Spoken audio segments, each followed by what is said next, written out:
Welcome back, it's Brandon Wilborn's Fantasy Fiction Podcast, where fans of classic fantasy adventures can hear the serialized audiobooks of a fellow nerd and indie author completely for free. I'm your author, narrator, host, and fellow nerd, Brandon Wilborn. Thanks again for listening today. The story portion of this episode starts at about the 90-second mark, but there's a quick disclaimer before that. Just a quick warning if you have anybody younger listening with you today. This is one of the chapters that kind of earns the books what I call a PG-13 rating. They are sirens, and if you know anything about the mythology, you know they lure men to their deaths. Now I'm taking that mythology and focusing on the temptation side of it, so there is some imagery and some suggestive language around physical temptation for men. If you've got little ones listening or that might bother you, this is your warning. Last week in The Treasure of Capric, Curian set sail on the Osprey with the odd but charming Captain Bacchus. Fallon and Muna spatted about how best to capture their prey, then borrowed a ship and used magic to camouflage it. Bacchus was unfazed by the news. We left Curian just as they were attempting to sneak past Siren Island. This week I'll be reading Chapter 15. Fortunately, it's a shorter chapter. Then I follow that up with a discussion about ideas around temptation that are presented in this chapter. Now I present for your enjoyment The Treasure of Capric. Chapter 15. Siren Song. Curian was not sure how long it was there before he noticed it. The song was quiet and distant, but continuous. It snuck through the wall of sound the sailors were trying to create, crawling through the dead space like a persistent draft. Captain Bacchus had spent the last half hour rallying his crew if they lagged in their noise-making. He dashed across the poop deck, screaming and waving his arms like a crazed conductor. But shortly after the song began, his attempts faded. Their raucous symphony became a dull pantomime, as if a wave of exhaustion had swept across the deck. By the time Curian recognized the music as a new sound in his ears, he could already feel it in his body. It became difficult to focus on watching the crew, and then an intense loneliness crept into his spirit. He looked at Tobin and Rhys, seeing in their faces the same exhaustion and seclusion that brought a desire to weep. Their eyes became distant and vacant. Then Curian felt as if he were trapped in an invisible cell, separated from his friends by all contact except sight. The sense of isolation grew. It blotted out almost everything from his focus.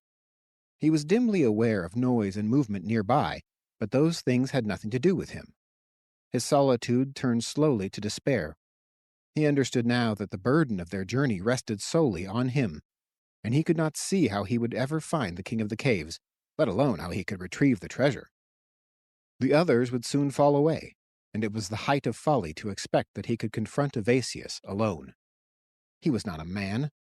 The monks had raised him up to be a coward and a failure. His own nature made him a murderer. Even God had turned his back on everything he had once aspired to be.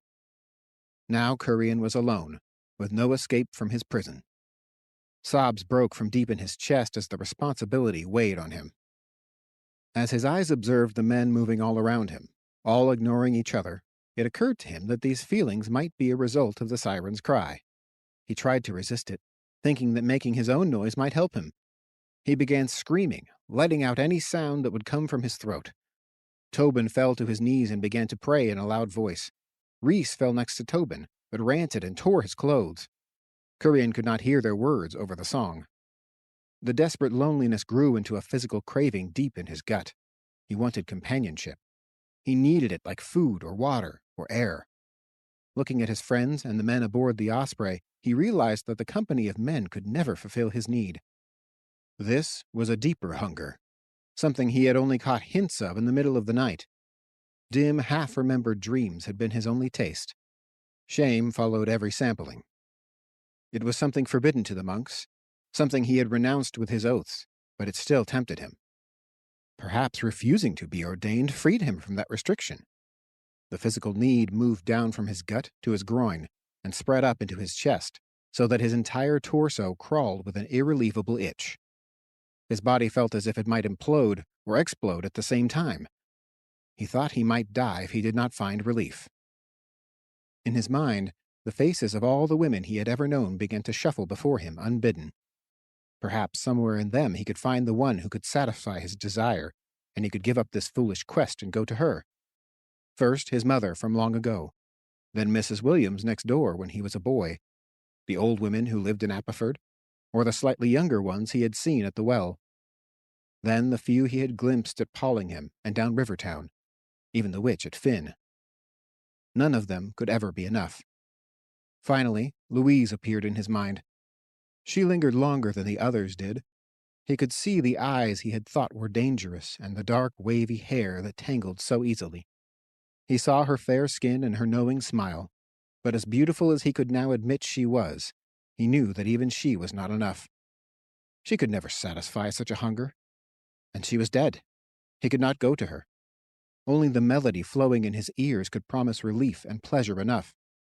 The creatures that offered such beauty and song might succeed where every woman would fail.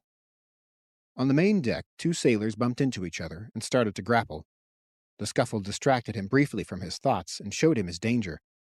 As one man hit the other, Curien saw wax fly across the deck. One sailor stopped fighting immediately.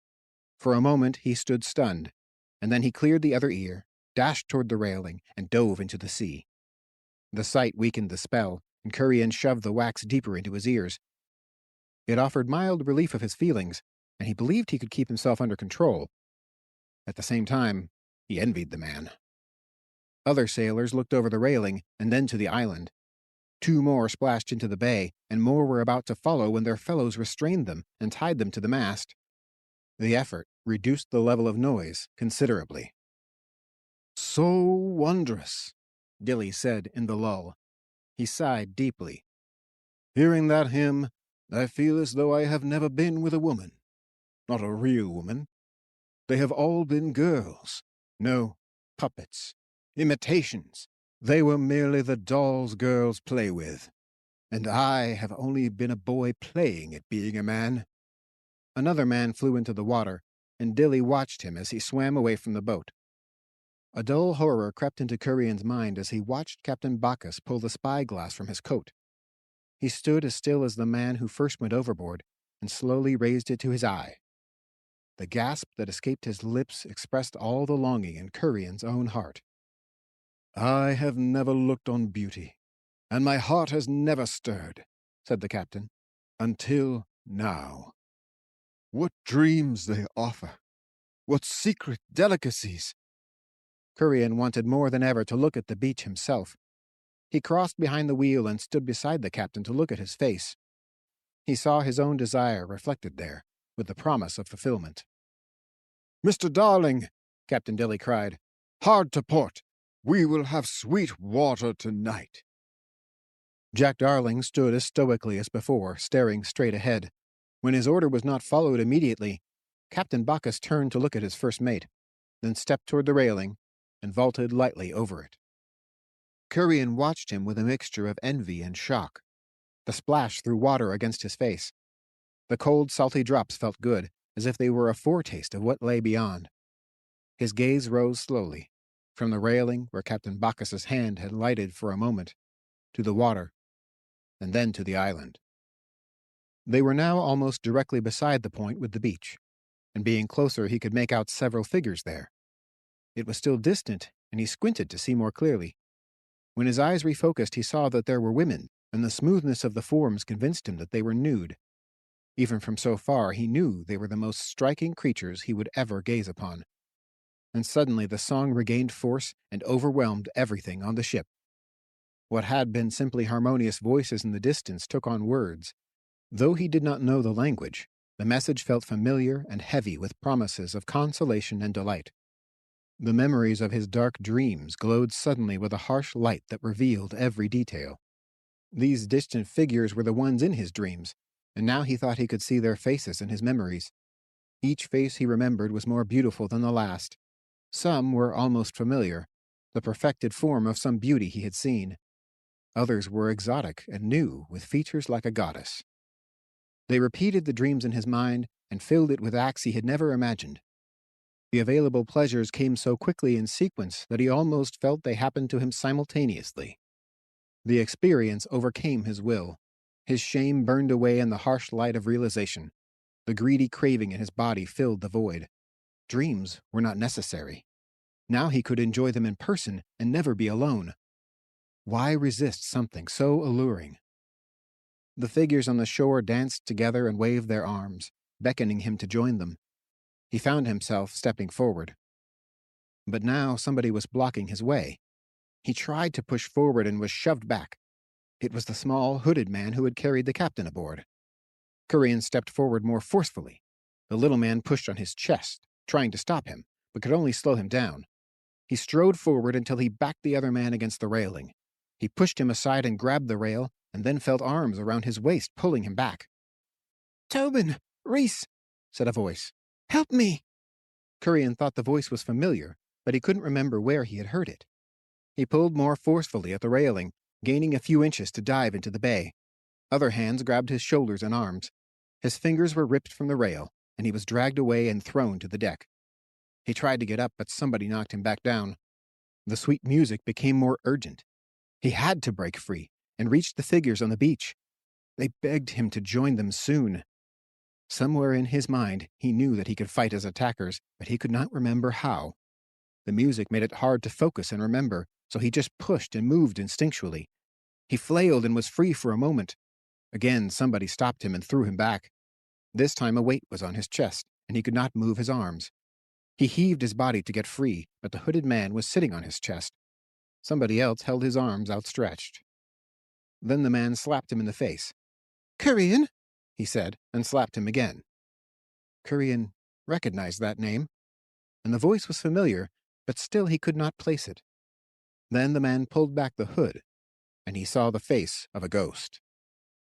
The airy music dimmed, and he lay stunned. One word escaped his lips. "How?" "The king," she said.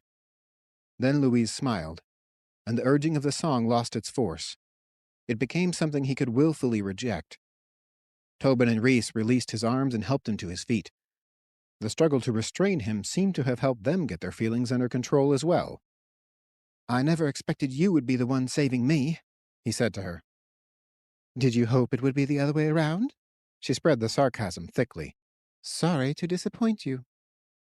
"Welcome back," Tobin said. "Now maybe we can prevent more of these men from jumping ship." Kurian could tell there were fewer men on deck, but he wasn't sure how many they had lost. Few still made any noise. He saw Bill among those unconscious on the deck, while others stood immobile in their personal struggles. "Do you think Louise might have the same effect on them?" he asked. "It's worth a try," she said. Then she removed the cloak and stood next to the wheel where everyone could see her. She showed no fear or any influence from the sirens. "Men of the Osprey," she said loudly, "I convinced your captain to bring me aboard today. Unfortunately, he gave his life already in this journey." Several of the men looked up at her, and while their focus changed, their struggle was still clear. "I'm sorry that I could not prevent Captain Bacchus from going overboard," she continued, "but the rest of you can survive. You only have to resist for a short while more. We have already passed the beach, and the siren's pull is growing weaker. See how it is losing its effect on you as we continue." She was right. The song was beginning to fade. The men stirred and looked around them. They were gaining back their wills, but the thirst remained in their eyes. It only had a new target. Kurian saw them gathering at the foot of the stairs to the stern castle, but he did not guess their intent. He was still struggling to retain his own concentration. "Kurian," Louise said over her shoulder, "you might get that chance to save me now." He realized what she meant as the first sailor stepped on the stairs, and he jumped forward to stop him. 8 others crowded behind the first man, and Kurian wasn't sure that he and his friends could stop them if they gained the stairs. "That will be far enough," he said as firmly as he could manage. "No," said the sailor. "If we can't have the singers, we'll have her." Rhys called Kurian's name and tossed him his staff, then stood behind him. "Come on," he said. "After all that, I'm ready for a fight." The sailor pulled a knife from his belt and tried to climb the stairs. Kurian rapped the man's knife hand with his staff and made him drop it, and then pushed him back hard enough that he fell into the crowd. "If we all go, they can't stop us," he said after his fellows had righted him. "There's only 3 of them." They made a rush for the stairs. "Stow that!" bellowed a new voice. The sailors looked as shocked as Curian as he turned to look at Jack Darling. His stern expression had not changed, but his gaze had settled on the crewmen assaulting the stairs. They backed off, looking at their feet, each of them trying to fade into the background. "Sorry, sir," somebody mumbled. "There's been enough loss on this boat today," Jack said. "Even though the captain's gone, this girl is still under his protection. I'll pay you when we land, and you'll have more than enough to satisfy yourselves with the harlots in the Northlands." Curian doubted that was true. "Now get back to your posts." Jack did not have to yell this time. The men were cowed enough already, as if his voice were a worse threat than a whip. As the crew returned to their duties, Curian noticed that the music had fully subsided. He no longer heard its solemn cries or felt its urgent pull. They had sailed outside of the Siren's reach, and most of them were alive. He was sorry for the loss of Captain Bacchus, but he was also relieved to have survived his own narrow escape. "Darn," Reese said behind him. "I really wanted to tussle. My body needs a good stretch to feel right." Curian looked behind them and saw the mass of fog still hovering in the distance. "Don't worry," he said, clapping Reese on the back. "I think we'll have the opportunity to stretch our legs at least before the day is through." The most eventful moment of the rest of their voyage that day was when Bill woke up. He sat upright, suddenly screaming, drawing everyone's attention. He stared around him for a few moments in confusion until his friend Sam helped him up. "Sam," he said, "I think I've had the most terrible dream in my life." "What's that?" said Sam. "I dreamed I went and got myself a wife." "You've had it easy, then." "Tell me that when you've got your own old hen." Sam looked tired and patted him on the cheek with one hand. "That's enough for today, Bill." The other men loomed nearby with clenched fists. They arrived in Rama shortly after the exchange. The day was still bright, but the smell of cooking fires from shore suggested that the light would soon fade. Darker clouds over the heights that climbed up to the cliffs promised more rain. The diminished crew performed the reverse operation from that morning, except that there was no dock at which to moor. Curian had no interest in watching this time. Louise was telling them about her escape from Evasius's soldiers and how she had followed them to Whalesand. As soon as the ship had dropped anchor near Rama, Noman came out on deck, looking exhausted from his own struggle with the sirens. He would not speak or meet their gaze. Jack immediately put their horses in a longboat and ordered them aboard. "You take Captain Bacchus's advice, and ride hard," he said to Curian. "And you remember what it cost to get you here." Then he turned and walked away. Curian was tired and wanted to rest.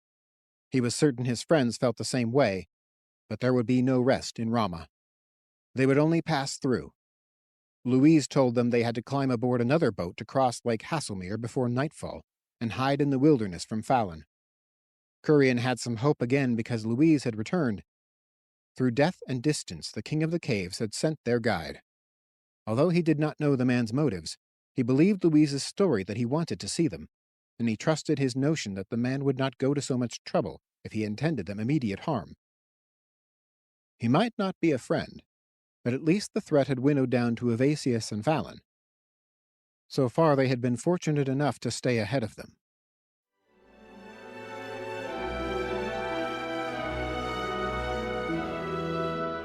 Man overboard. Unfortunately, they lost Captain Dilly, and I really liked him. But Curian is back on track with Louise as their guide. Can they stay ahead of Fallon and Muna long enough to reach the King of the Caves? Join me next Friday as the Treasure of Capric continues. I'll admit this was a hard chapter to write, and an even harder chapter to read out loud. I've had at least one friend who was a reader. He mentioned that it was kind of uncomfortable reading it since he knew me personally, and he probably couldn't help but read it in my voice, I imagine. Temptation is something that we all struggle with, and it makes us cringe sometimes because we know it's not right. Especially when we're talking about sexual temptation, it's really a topic we want to avoid. I'd say that it's even more prevalent within the church, and oddly enough, it's the place with the most satisfactory answers to dealing with both the temptation itself and the guilt we might feel if we failed. So maybe we should discuss it a little bit more in church, within reason. This chapter wasn't just meant to titillate and embarrass, though. I tried to bring in some biblical ideas about the topic and about potential solutions or answers to it. The Bible talks about sin in several different ways. When Cain is tempted by jealousy to harm his brother, God warns him by saying, "If you don't do what's right, sin is crouching at the door. It desires to have you, but you must rule over it." In one sense, sin is this external thing. It's like a lion waiting by the door to pounce on him. It wants to consume him. But sin is also, it has an internal aspect in this description. He has an opportunity to overcome it, to rule over it. In fact, the way it's described, the lion is only waiting at the door because he hasn't done what's right, as if sin behaves like a predator, preying only on those who are already weak or isolated. In 1 Peter 5, he identifies the predator, saying it's the devil who prowls around like a lion, looking for someone to devour. Peter's inspired words warn us, just as God warned Cain, that if we're sober and alert, we can recognize that threat.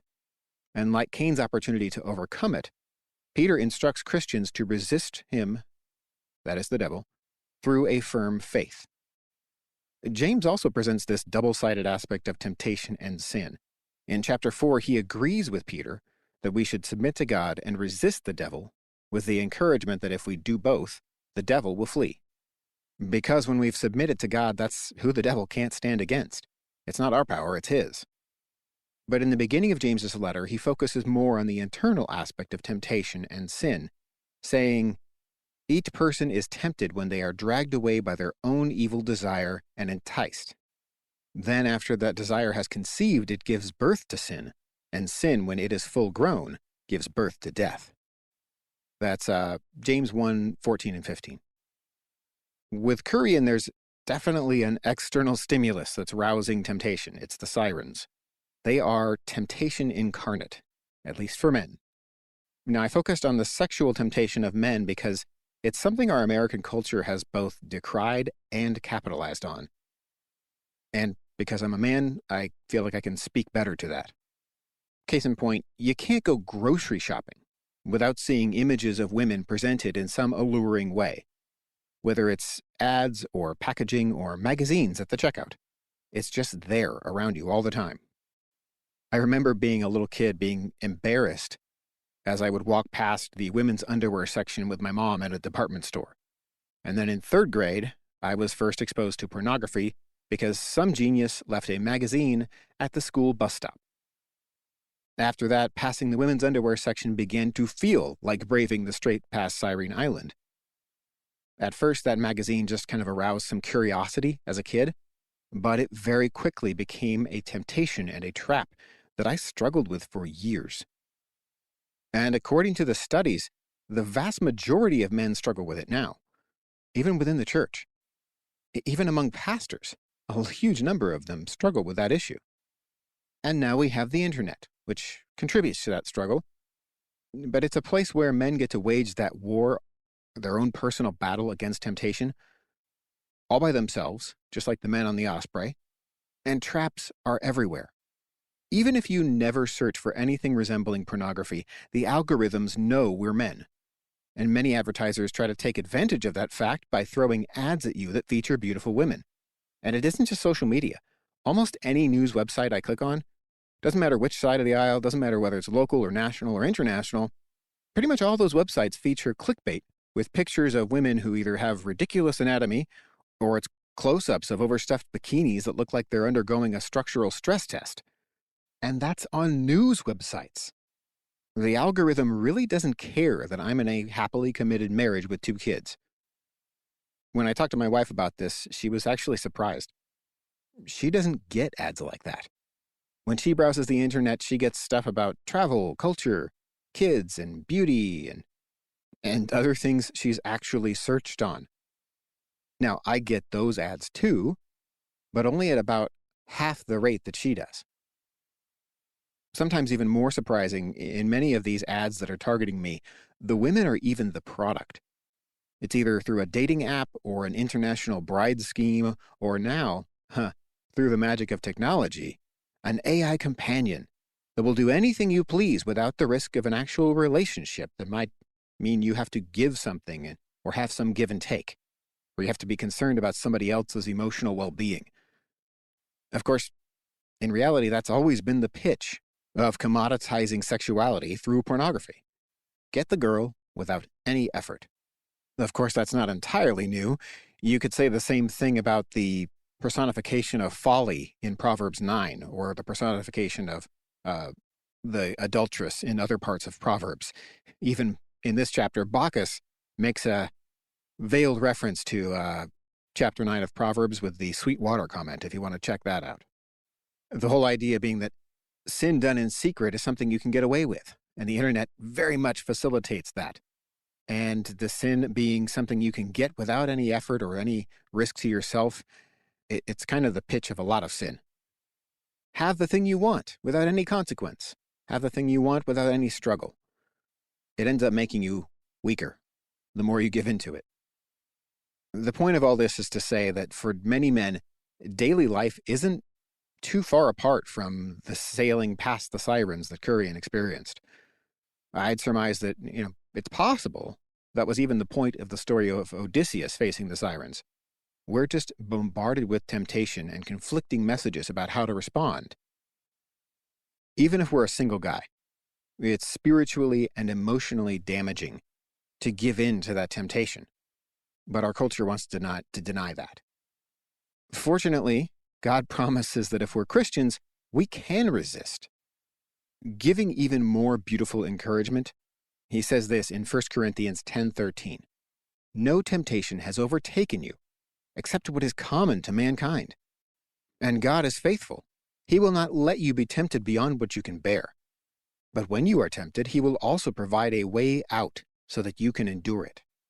Curian knows he needs to resist in order to survive, but kind of just like James's progression of being dragged away by desire, then desire conceiving sin, Curian gives in bit by bit until he's finally ready to leap headlong to his doom. I'd actually argue that the experience of Frodo with the ring in The Lord of the Rings is kind of a drawn-out perspective on this same topic, at least the topic of temptation, not specifically sexual temptation. Now, the uncontrolled thoughts he's having up to that point are largely from my personal experience. Sometimes that has been from battling sin, although it's usually not as persistent as that. More powerful for me, this compulsive nature of his thoughts leading to actions came during a time when I was struggling with severe depression, when I was about his age. And in that state, like Cain, sin had me. There was just no opposing it and ruling over it in that state. I was a puppet to those desires, and some of them made thoughts race through my mind until my body, I would just find my body moving without my actual conscious will, saying, yes, go do that. Those temptations at the time weren't sexual in nature, at least not the ones that were putting me in that weird, compulsory state. But they put me in about as much mortal peril as Curian was. Fortunately, I praise God that I was essentially healed of that issue at the time. I was fortunate for that. But man, that perspective or that feeling of sin tempting me and compelling me towards something that would really actually destroy me, it changed my perspective on what sin is and what it does to us. Tobin takes a more godly position to battle the problem, and he begins to pray. He's submitting to himself to God for relief. But Curian requires an intervention from those who care about him, and that's one of the many ways we can find the way out that God provides. When we confess our temptations and even our sins to trusted brothers and sisters, as appropriate, it helps to spread out the burden and lighten our load. It gives us courage to know that other people might be struggling with the same thing, but it also gives us courage to know that other people are praying for us to win that battle. I mean, we always know that Jesus is standing there praying for us in the same way, but now we've got like 2 lines of defense, and that just helps us even more. Now, if we're confessing them to God, we know that we receive forgiveness and purification according to 1 John 1:9. And that is where we actually get salvation. We don't necessarily get the salvation from confessing to each other, but we do get relief in many ways. Now, in my experience, that initial conversation with Christian family also needs ongoing check-ins. The guys I've seen who handle this particular struggle best have trusted peers or mentors in some cases that they can turn to for accountability and mutual support and mutual prayer. Now, it's not a perfect system. This side of paradise, we are still going to have failures and struggles. We're going to feel like we have sinned and know that we've sinned in some cases because we're human. But I truly believe that this is one of the elements God uses to sanctify us over our lifetimes, and that if we step into this as a spiritual discipline, we get to see in this lifetime more of the freedom from sin that God has promised until ultimately we are completely free in His presence. So it's worth it. It's still not easy. And you got to experiment to find out what's going to work best for you and your circle of peers. But man, it works wonders to help us remain strong in the face of the storm. I think it's a big part of what the church is really intended to be for all of us. It's a place of mutual encouragement and discipleship towards Christ's holiness as we struggle together. As for Louise, she isn't affected by the sirens. Not because women aren't tempted with sexual sin. I mean, they're people. But women are, in general, tempted differently than men are. Most of the women I know or have heard speak about the topic of sexualized advertising, they're uncomfortable or even repulsed by what they see there. Even when it's men who are sexualizing the advertising, many times they're still uncomfortable or put off by it. They're not tempted the way men are in the same way. I put more of that idea into the follow-up novella, where Kurian goes on a mission that will directly confront the sirens again. Louise and the other women in that book hear the sweet song as this ear-grating screech, so it doesn't attract them at all. If that idea happens to catch your attention, you can find that novella. Again, it's just a novella. It's not a full-length novel, but it's called Siren Silence, The Fate of Captain Bacchus. And it's available at Amazon. If you find me, you'll find it there. It's available at all the booksellers. I'm sure we could talk about this issue for a while longer because I feel like it's one of the defining moral issues of our day as we see what I call, or what I believe, is the mature fruit of the sexual revolution from back in the 60s playing out before us today. But I'm going to stop for now. I'd love to hear if you have any comments or questions on this one.